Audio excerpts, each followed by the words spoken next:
Hola, hola iglesia, ¿cómo están? Dios les bendiga. Estamos a solo días de volver a encontrarnos, de poder disfrutar, ¿cierto?, los abrazos y la comunión cristiana en la cual Dios, ¿cierto?, ha permitido unirnos en este tiempo para avanzar y reflexionar juntos en torno a la palabra del Señor. Así que estamos muy contentos una vez más por la confianza que ustedes ponen en nosotros para volver a reunirnos, ¿no? Y encontrarnos y disfrutar este tiempo precioso que sé que ustedes están preparando. Estamos en una miniserie porque nos estamos preparando justamente para reflexionar en torno a la iglesia. El tiempo particular que ustedes están viviendo es una invitación, ¿no?, a reflexionar justamente en la iglesia, no solamente en el pasado, sino que también en el futuro. Y esta miniserie que hemos preparado se llama La Iglesia que viene, justamente para preparar el corazón, ¿no?, para enfrentar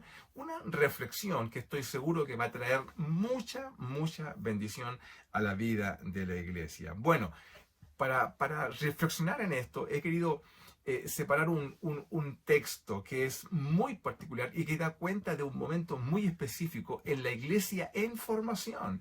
Y eso lo encontramos en los últimos versos del capítulo 28 del libro de Mateo, donde encontramos, ¿qué cosa? La gran comisión. Bueno, antes que Jesús ascendiera a los cielos, la Biblia nos muestra que Él convocó a sus discípulos para comunicarles algo muy especial, ¿no? Antes que Jesús ascendiera, si era lo último que iba a decir, por cierto que sería algo muy especial, ¿no? Bueno, no era una instrucción cualquiera, no era una petición más, era una comisión, ¿ah? Una comisión, un encargo que en este caso era de alcance global, ¿ah?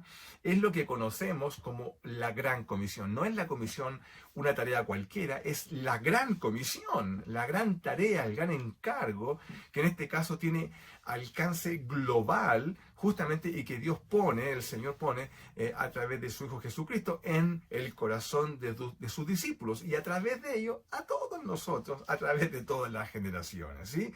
Bueno, a través de esta declaración, todas las iglesias y todas las iglesias de todos los tiempos saben qué hacer. En otras palabras, aquí encontramos la razón de por qué existe la iglesia. Básicamente consiste en llevar personas desde el estado en el cual se encuentran en su relación con Dios, perdidos o salvados, bueno, hasta donde Dios quiere que estén, en este caso salvados y o maduros en la fe. Pues bien, esta es la misión de la iglesia, ¿ah? No tiene otra, esta es la tarea que se nos ha encomendado a ti y a mí, y por tanto la pregunta, cuando uno le preguntan, bueno, ¿qué hace la iglesia? ¿Cuál es la razón de la iglesia? Aquí está la respuesta, no hay otra, ¿no?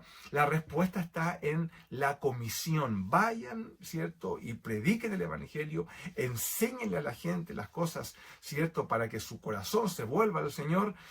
Hagan esto y háganlo permanentemente. ¿Hasta cuándo? Hasta cuando yo venga, ¿cierto? Es decir, aquí hay una tarea, una comisión, y no podemos perdernos en esto. Aquí está la razón por la cual existe la iglesia. Muy bien, ahora, es increíble también, por cierto, que siendo tan clara la comisión del Señor hoy en día, muchas iglesias simplemente o la ignoran o hacen muy poquito de ella. Yo tengo la bendición de conocer muchas iglesias por las distintas tareas que realizo y puedo observar esto de manera permanente, donde hay iglesias que se dedican a muchas cosas pero no a esto, ¿ya? O si lo hacen de manera muy tímida, siendo que aquí encontramos, ¿qué cosa? La razón, el fundamento, ¿cierto? La razón de la existencia de la iglesia de Dios.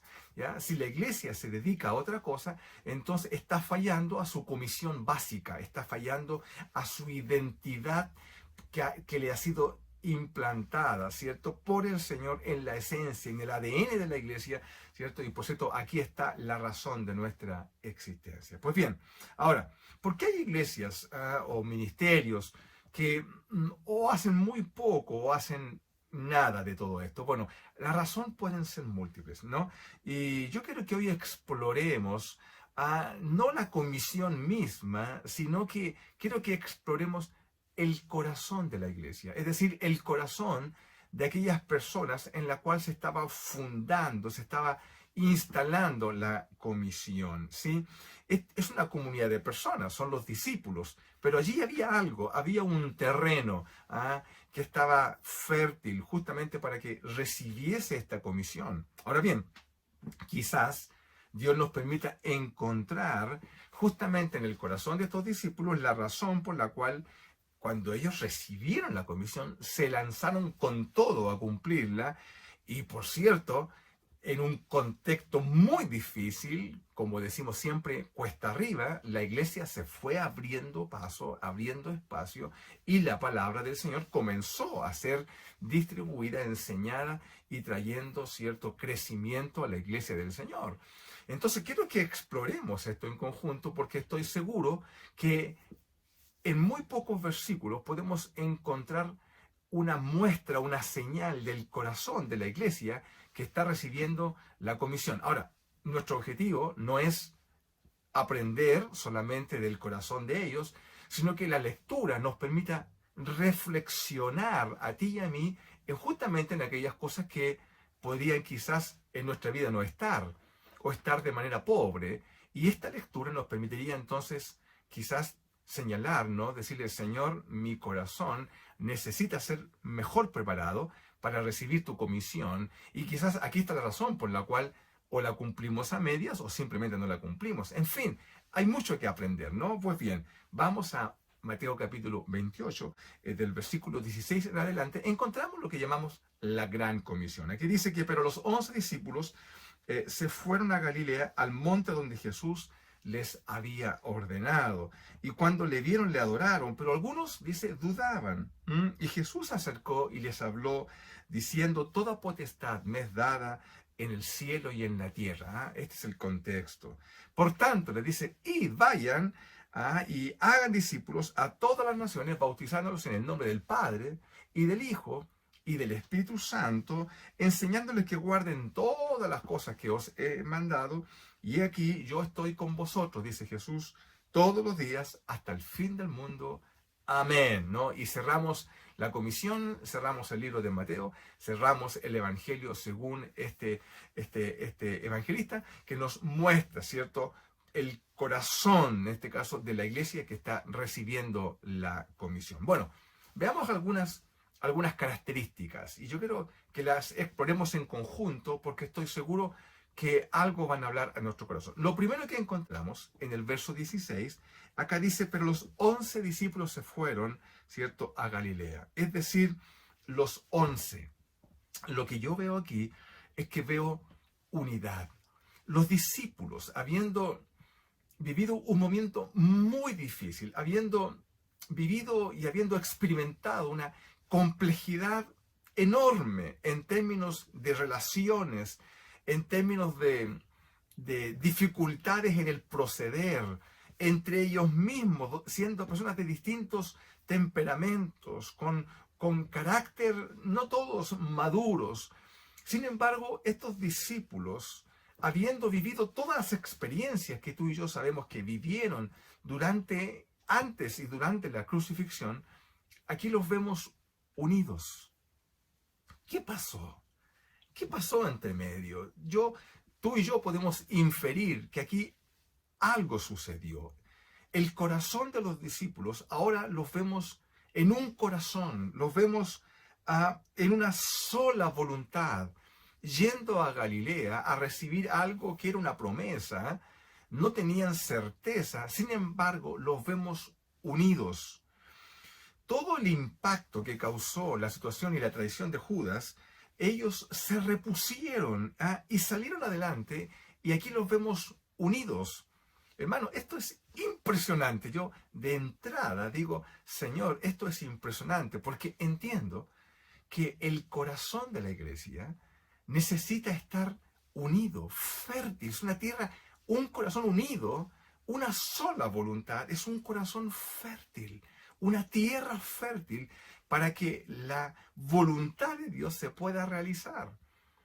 Estoy seguro que cuando en las iglesias hay divisiones, disensiones, conflictos, fracciones, pugnas de poder y tantas otras que vemos en la iglesia del Señor, lamentablemente, lo único que hacen es que hacen que el terreno no sea propicio para que la voluntad de Dios sea expresada y menos que sea ejecutada.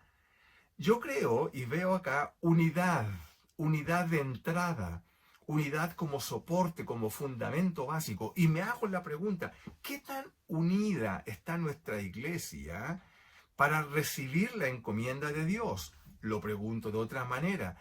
¿Por qué razón no hemos sido capaces de avanzar en el cumplimiento de la promesa del Señor, en el cumplimiento de la encomienda de Dios? ¿No será que hay fricciones de entendimiento? No tiene por qué ser luchas verbales de esas que, por cierto, nadie esperaría que ocurriesen en la iglesia, sino que simplemente disensiones al nivel del entendimiento, al nivel de las tareas, de las metodologías, y simplemente nos mantienen estancados. Aquí hay una condición de base inicial, y lo que nos dice es que la iglesia, ¿cierto?, cuando tiene fundamento, soporte de unidad, encuentra tierra fértil para que la voluntad de Dios sea expresada y también, por cierto, para que sea ejecutada. Eso es lo primero. Vamos a lo segundo, porque el verso 16 nos dice más cosas. Dice, pero los 11 discípulos se fueron a Galilea, al monte donde Jesús les había ordenado. Se fueron a donde Jesús les había ordenado. Es decir, la gran comisión encontró tierra fértil porque encontró un contexto, un soporte de obediencia. No solamente había unidad, como lo hemos dicho, sino que había soporte de obediencia. Hubo disposición a obedecer. El momento, como señalé, que ellos estaban viviendo fue muy difícil. Y si algo hubiese caracterizado a otro grupo cualquiera, era simplemente separarse, dividirse, cada uno seguir su camino, luego de esta aventura llamada el nuevo reino, el reino de Dios, a disgregarse, separarse y se acabó. Pero aquí no pasó eso.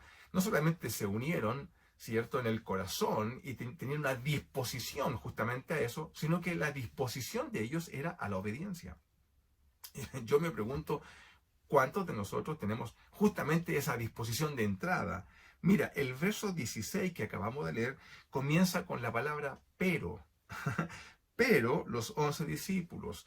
Claro, porque es decir, como que a pesar de todo lo que había ocurrido, todo lo que ya hemos señalado, traiciones, divisiones, separaciones, persecuciones, crucifixión de Jesús, el sentido de obediencia que había en ellos como condición de base los hizo obedecer y seguir una instrucción que cuando uno la lee en los evangelios, wow, y la ve en el momento en particular, no es que sea vaga, pero por cierto que requería un contexto donde los discípulos tenían una condición de obediencia de base, si no simplemente no se podría cumplir, ¿no?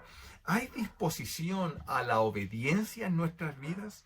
¿Hay disposición a la obediencia en mi vida para simplemente recibir la encomienda de Dios y ejecutarla? Yo me pregunto, ¿tendrá Dios confianza en que si nos va a dar una tarea, va a encontrar en mi corazón una disposición a obedecerla? Qué impresionante, ¿no? Yo he conversado con personas que su condición de base es la rebelión. Y te hablo de creyentes. Hablo de personas que cuando tú conversas con ellos de las cosas de la fe, su disposición de entrada es a cuestionar y a rebelarse ante la voluntad de Dios. Tú dices, bueno, ¿cómo es esto? ¿Tanta carnalidad puede haber en el corazón? Claro, la puede haber. En este caso, yo lo que observo en este grupo de personas, los discípulos, es que había una condición de entrada que tiene que ver con la obediencia. Y creo que es muy importante que tú y yo podamos reflexionar sobre esto para no equivocarnos en nuestra manera de evaluar. Yo digo, Señor, ¿cómo está nuestra iglesia? ¿Hay unidad? ¿Hay contextos de unidad? Señor, nuestra iglesia está en la voluntad de obedecer como condición de entrada a tu palabra.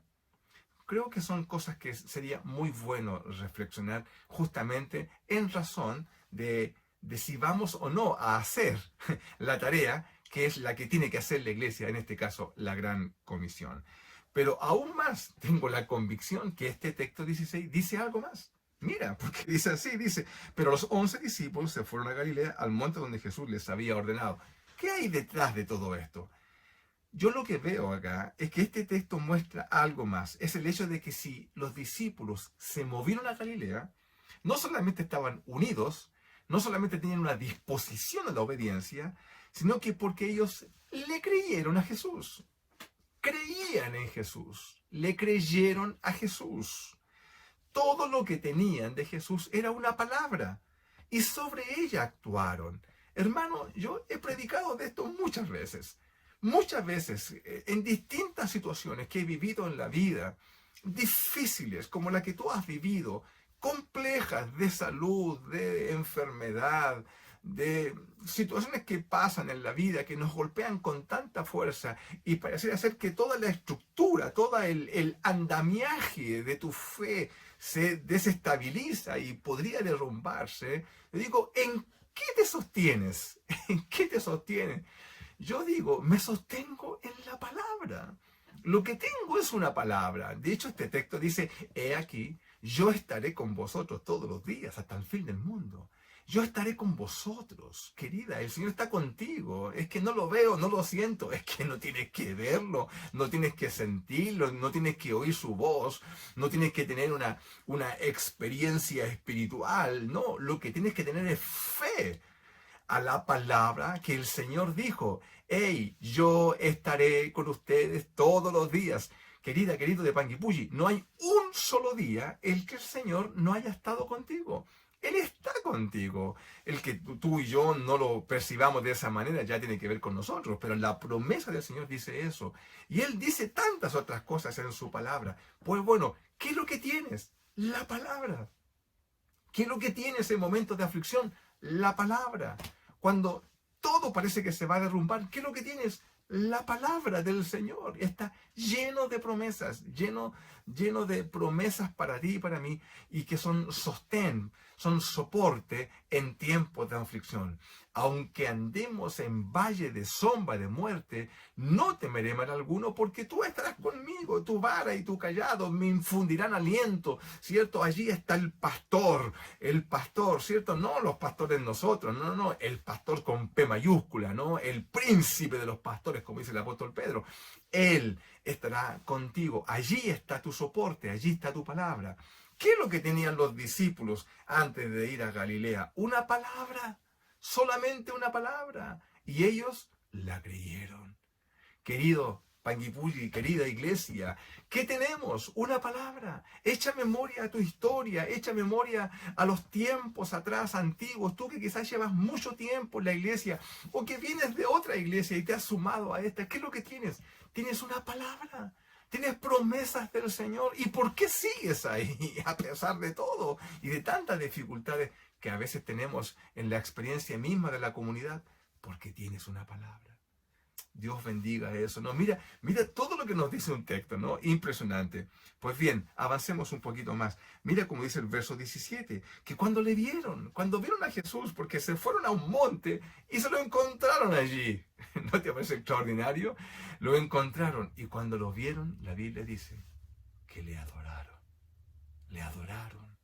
Mira, la Gran Comisión encontró un soporte. ¿En qué cosa? En que la Gran Comisión se basa en lo que significa la persona que entrega la Gran Comisión. En este caso, cuando vieron a Jesús, le adoraron. La actitud de adoración es una muestra de lo que significaba Jesús para ellos. ¿Ah?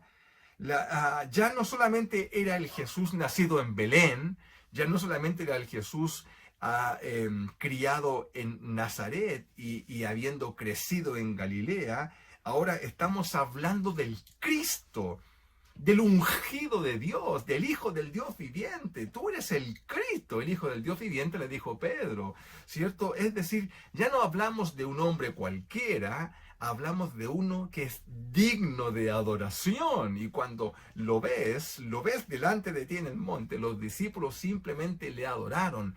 La palabra adorar significa postración, significa doblegar, y se materializa, se ejecuta justamente en el doblez del cuerpo. Por eso es que hay una inclinación corporal ante la deidad, ante el Señor. Y los discípulos no solamente doblegaron su cuerpo delante de Dios, sino que doblegaron sus voluntades. Qué hermoso es esto, hermano. Cuando tú y yo estamos adorando al Señor, no estamos cantando. Cantar no es adorar, ¿cierto? Adorar es quebrantar nuestra voluntad delante de Dios, doblegarnos delante de la divinidad del Señor y someternos en sujeción a su voluntad. Por tanto, cuando decimos tenemos un tiempo de adoración, lo que tenemos es un tiempo donde expresamos cómo nuestras voluntades se quiebran delante del Señor. Y ya no somos yo, sino que es Cristo en nuestras vidas, esperanza de gloria, para cumplir en este caso su voluntad. ¿Cierto? Mira, es evidente que el terreno del corazón de los discípulos estaba fértil. Mira cómo estaba todo. Había obediencia en ellos, ¿cierto? Había unidad como condición de entrada. ¿Qué más? Tenían convicción en que cuando Jesús decía una cosa, eso era cierto, y por tanto ellos se afirmaban en ello. Y también había una convicción que estaban parados frente al Cristo, y que cuando Jesús abriera su boca en los próximos minutos y dijera: toda potestad me es dada en el cielo y en la tierra, y por tanto vayan, esa orden de parte de los labios de Jesús eran una palabra de Dios mismo saliendo del corazón, de su corazón, para sus discípulos, y por tanto era palabra de Dios. Si la iglesia no hace la tarea, si la iglesia no ejecuta la comisión, es porque no está obedeciendo a la palabra de Dios. No es un consejo más, no es una instrucción para reflexionar en ella y pensar en la teología que hay detrás de ella. Si todo eso lo puedes hacer, pero hay que hacerlo. No hacerlo nos priva de la bendición de ser parte del plan de Dios y de alcance global.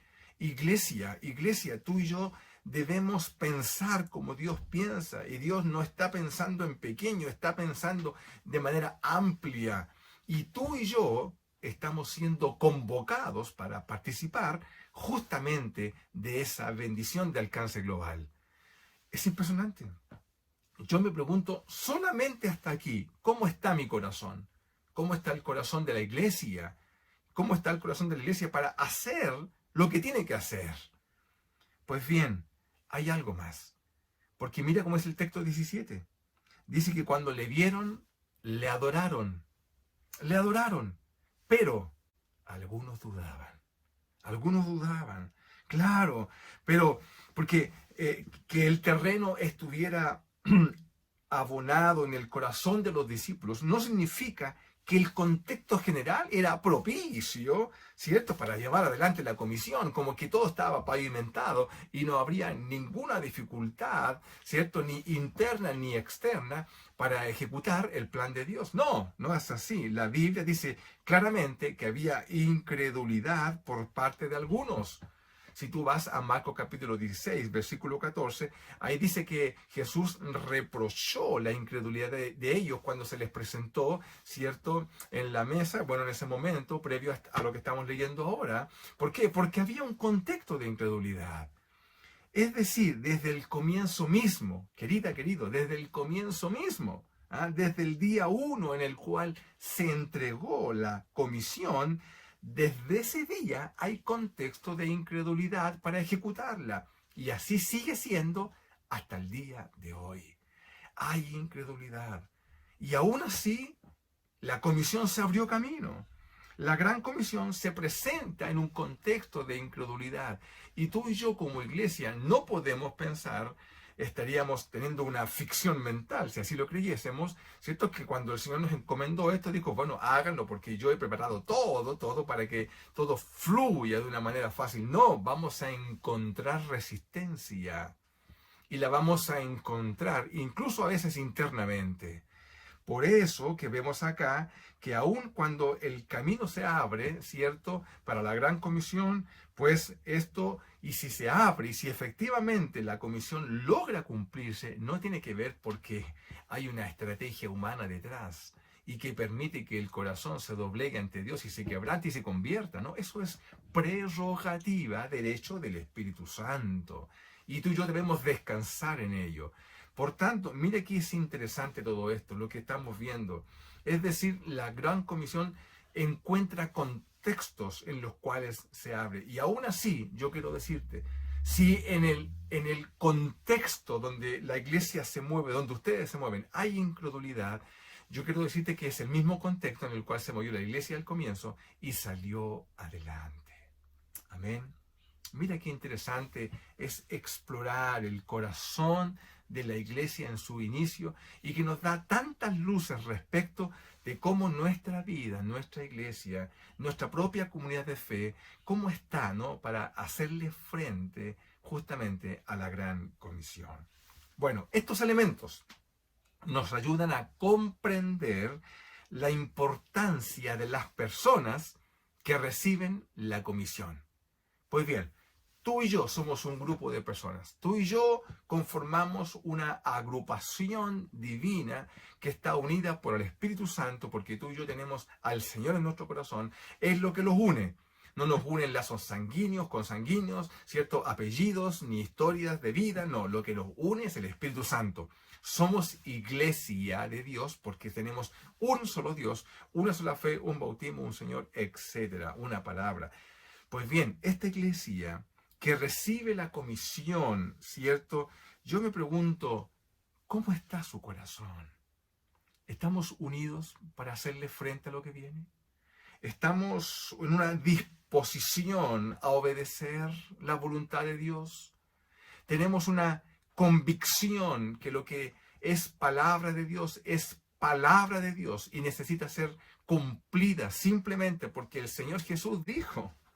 Esto lo dice en Juan capítulo 14, versículo 21. Dice, el que tiene mis mandamientos y los guarda, ese es el que me ama. Tener los mandamientos, la gran comisión de Dios, ¿cierto? Y hacerlo ya es simplemente una respuesta de amor. Con esto concluyo. He aprendido que cuando tú y yo desobedecemos la voluntad de Dios, no es un problema de carácter, es un problema de amor. Es decir, no amamos a Dios tanto como decimos que le amamos. Porque el que me ama, dice el Señor, guarda mis mandamientos. Iglesia, Panguipulli, si nosotros decimos amar al Señor, la gran comisión es la tarea que va a mostrar cuánto de verdad amamos al Señor. Amén. Oramos. Padre, en el nombre de Jesús, cerramos este tiempo preparándonos para nuestro encuentro. Abrimos nuestro corazón para que tú nos ministres y nos enseñes, Señor, en qué nivel está nuestra vida para recibir lo que tú quieres que hagamos. Señor, muchas gracias. Bendice la iglesia de Panguipulli. Bendice a mis hermanos. Prepara nuestro corazón, Señor, y nos encomendamos a tu voluntad en el nombre de Jesús. Amén. Iglesia, Dios nos bendiga. Dios mediante. Nos vemos la próxima semana. Un gran abrazo. Bendiciones.